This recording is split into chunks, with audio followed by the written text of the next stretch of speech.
You had one job: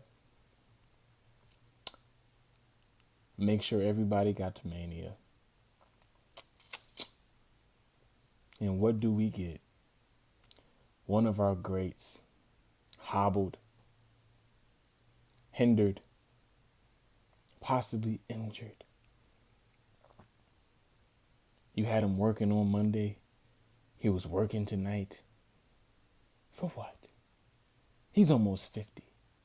Y'all know who I'm talking about. Rey Mysterio. He couldn't even finish his match because he seemingly is injured. It's a damn shame. Oh, it's the review. Oh, we're going to get into it. This is the go home show of Smackdown for WrestleMania 41. You had one job. All right, let's get into my recap and review of the go home show of SmackDown for WrestleMania 41. Right off the bat, some sad, disappointing news. It looks as if Rey Mysterio injured himself during his tag team match. It was the LWO versus American Made. That's unfortunate news. They was working him this week. He had a match on Monday. He had a match tonight. He's gonna have a match Saturday. So they was working him a lot like he 20 years old. I mean, he's like 50. You know, he ain't the spring chicken he used to be, man. So you gotta be careful with him. Hopefully, it's just a little nick, a little bang. Hopefully he can perform tomorrow. If not, they do have replacements that could work. He can, what's his name? El Grande Americano can go up against Dragon Lee, as a replacement if need be. But it's sad to see, man. We don't know how many WrestleManias Rey Mysterio has left, so seeing that was very disheartening. Speaking of, let's get into that tag team match. Nothing too crazy. Like usually a go home show. I would say it's a safe show, but wasn't that safe. One of our Hall of Famers got hurt. But anyway, cool little match. Couple cool spots with the triple headbutt that they did. You got a bunch of luchadors, so they had some cool spots in there. Again, nothing too crazy, nothing to write home about, whatever that really means. Um, well, I guess it means it's something so exciting. You gotta let everybody know. But anyway, so we start the show with a very, very strong promo from Seth freaking Rollins, hyping up the match, talking about his opponents. He said some very powerful and impactful stuff.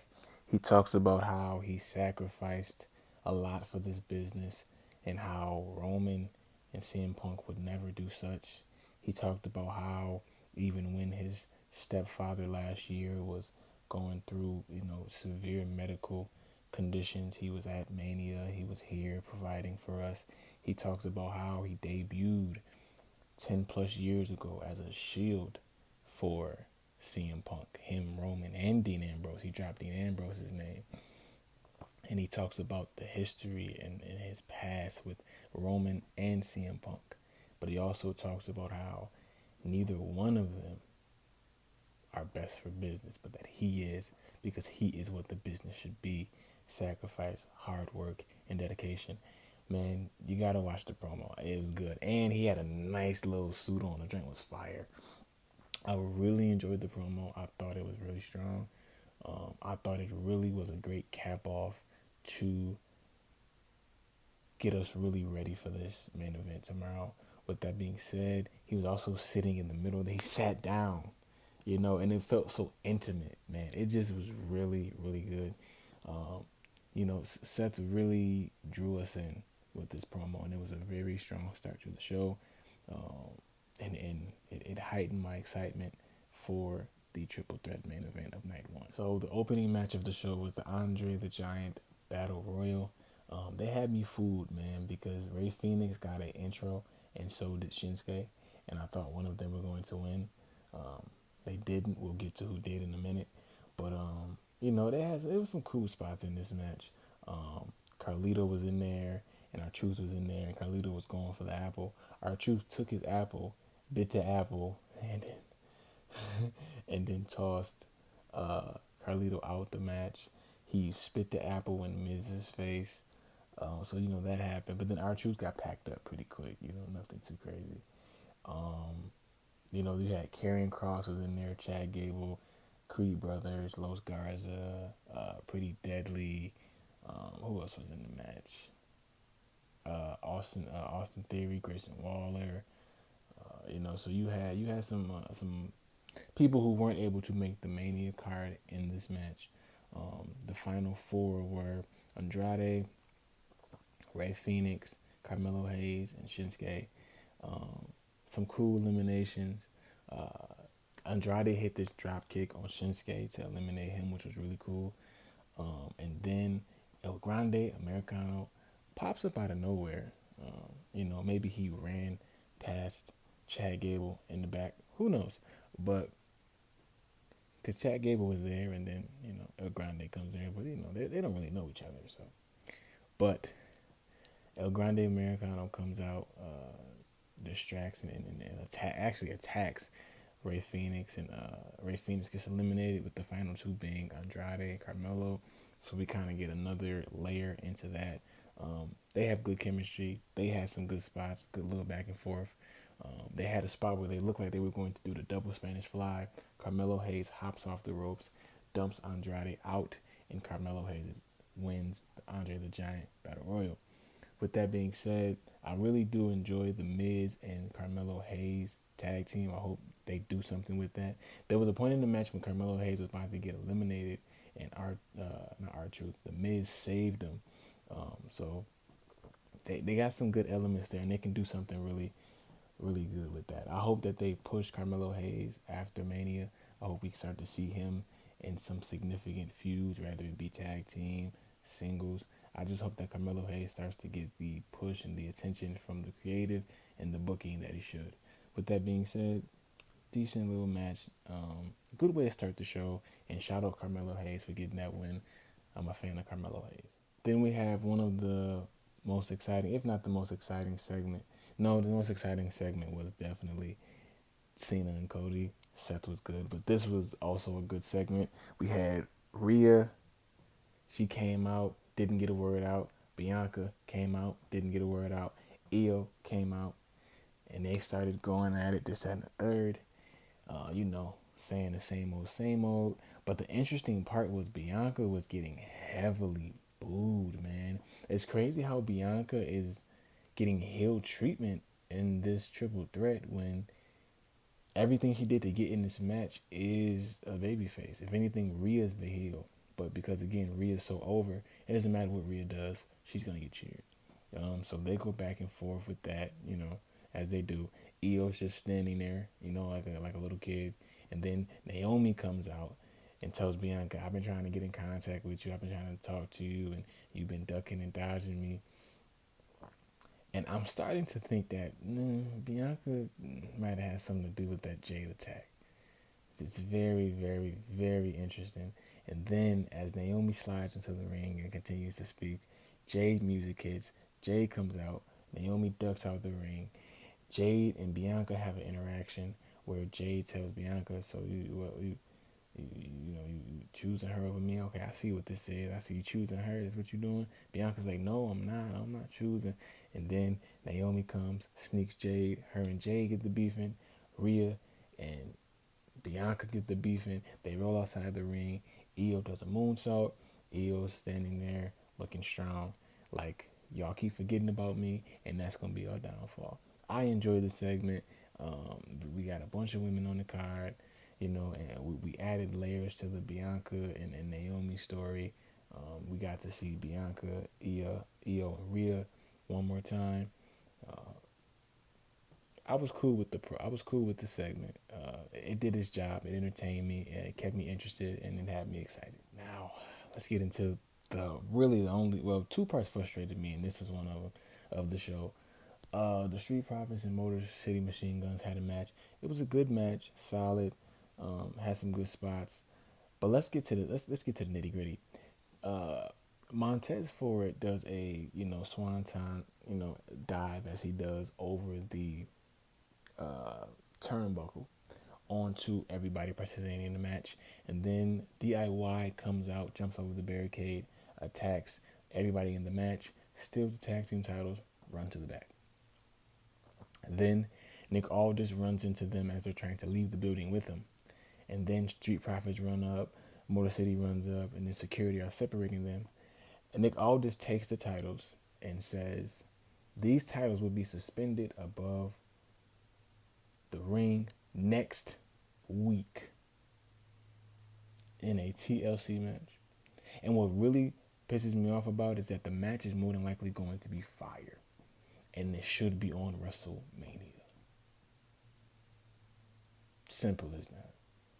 These three teams should be on WrestleMania in that TLC match. WrestleMania needs matches like that, needs specialty gimmick matches. Simple.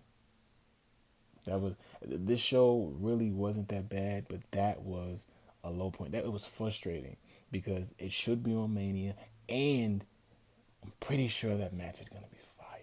And that's just gonna make me mad because it should be a match that should be seen by as many eyes as possible, and it won't be. Even if it is the Smackdown after WrestleMania, there's gonna be more eyes watching Mania. With that being said, Street Profits better win. Let's move. We have a Chelsea Green segment backstage where she's talking to Nick Aldis, complaining about the ref last week and the bad count and the count, her getting counted out and things like that. So Nick Aldis makes a decision to say, you're right. So we're not going to have a 3-on-3 women's tag team. We're going to have a 1-on-1 between you and Zelina. So then that match comes. Nothing to write home about. Cool, fast, quick. Did have a nice finish though. Zelina hit a middle rope code red on Chelsea to get the 1-2-3. So that really just set up a future United States Women's Championship match for Zelina Vega. I think Zelina Vega definitely deserves more screen time so that she can develop a connection with the crowd because she has the attire, she has a moveset. What she's missing is a character and crowd connection. But she cuts a good promo, she's good in the ring, and she has good attire. She catches your attention. Again, the treatment of Chelsea Green is ridiculous. Chelsea Green is supposed to be on WrestleMania. You could have put both of them on WrestleMania, gave them 10 minutes in and out, but instead we're dragging this out when Chelsea Green has put in enough work to get a WrestleMania spot. Chelsea Green deserves better. The women's mid-card championships deserve better, especially in their first year. Then Randall Keith Orton comes out. Randy comes out, cuts a promo, basically saying, I'm issuing an open challenge. Anybody who was in Vegas who wants to take a shot at the Viper, I will be ready. I will be in the middle of the ring, boots strapped up, baby oil on, warmed up, looking swole, ready to go. He cuts a very intense, very good promo about how this is his 20th WrestleMania, how his father fought at the first ever WrestleMania, how he debuted at WrestleMania 20, and this is his 20th time. It was a good promo, really got the crowd into it. He was very intense. You could tell he believed what he was saying. And I'm excited about this mystery match and this mystery opponent. It's unfortunate how it came about because of Kevin Owens' injury. I think Randy and Kevin would have really had a really good match considering the storyline and everything. Hopefully when Kevin Owens, if and when Kevin Owens returns to the ring, what's more important is his health, because he's a father, he's a husband. But if he's ever able to return back to the ring, I hope that they pick that story up and they continue that because we need a conclusive end to Randy and KO. With that being said, I'm always excited to see Randy Orton. I've been watching Randy Orton my whole life, and I can't wait to see him in his 20th Mania. I hope the open challenge is good, man. I really hope that's Uncle Howdy. I wouldn't be mad at Rusev. Anybody else, I just hope it's good, man. Anytime I see Randy is a good time. With that being said, good promo, Randy. Can't wait to see you at Mania. Then LA Knight comes out, cuts a solid promo. Really enjoyed his promo. I really enjoy LA Knight's promos. He's really solid, man. He cuts promos as easy as he breathes. He really does.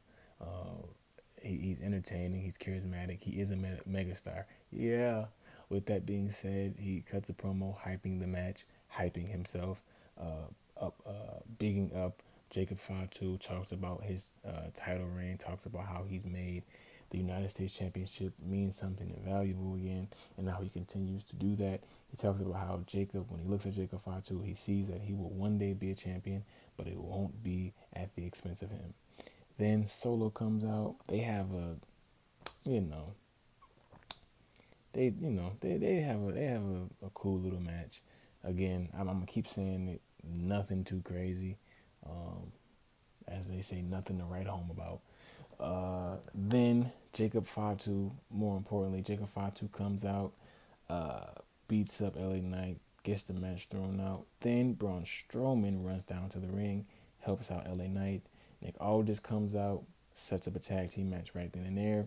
Again, the tag team match wasn't nothing crazy, wasn't nothing to rant and rave about. More importantly, LA Knight got the BFT. Boom. Hit that on Solo, pinned him 1, 2, 3. He's standing there in the ring looking strong. Jacob 5-2, after getting knocked down on the outside, he's standing on the announce table. They have a stare off. Excited about this match. Really looking forward to it. I don't know if it's going to be a squash or if they're going to get it back and forth, but I'm excited about it either way. 5-2. All right, let's get into my favorite part of the show, Cody Rhodes versus John Cena. Cody Rhodes comes out, doesn't get a word in. Cena comes out, straight get to going on him, calls him a kid, throws some insults on him. It's really cutting into him. They had a really good back and forth. Cody got on Cena, talked about how he couldn't wrestle, he was overrated, and then Cena goes to say, "Man, are you gonna do what's best for business? Are you gonna do what's best for you? Or are you gonna do what's best for them?" You know. And what's crazy is as Cody's cutting his promo, he starts to get booed. Very interesting, right? And at first I thought they were bullying Cena, but then Cody would continue. He would stop talking and then start talking again, and the boos would start. So I'm like, yeah, Cody's getting booed. But then Cody goes on a rant talking about John Cena's appearance, talking about how he can't wrestle, how he's overrated, and then the crowd starts to dump on Cena. So shout out Cody for being able to reverse the heat and reverse the energy back on Cena after Cena ripped into his ass. No freaky. Cena was cutting him though. They were cutting each other. It was a really good back and forth. Um, I think if we were getting weeks of that, this match would be even bigger. The last time we saw them two, the promo was like this, and this promo was the same. And then John Cena like pops him in the face like a little kid. Pop. Tries to hit him with the AA. Cody reverses it, hits Cena's with the crossroads, and the night ends with Cody Rhodes standing over John Cena, holding the belt. For me, that was my favorite segment, along with the Seth Rollins segment, along with the Rhea, Bianca, Io, Jade, and Naomi segment. Man, Cena and Cody, man, these last two promos have really been good. And I've really enjoyed them. They've gotten me very excited for this match. But the last two times that they've met, Cena has gotten hit with the crossroads. So that has me to believe that he's going over, man. And on top of that, he has to, man.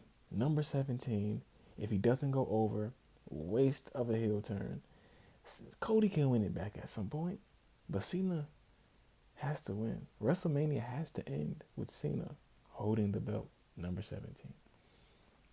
With that being said, that is my go home review for Smackdown WrestleMania 41. Quick review, in and out. Like I said, this show wasn't nothing spectacular, amazing. Just like last Monday Night Raw, the opening was very solid. The ending, very solid. Some bright spots in the middle, some weak spots. But overall, I was entertained. They had my interest. Oh, there we go. I was entertained. They had my interest. And I cannot wait for WrestleMania Night 1. With that being said, like, comment, subscribe. Peace and love to all. I bid you a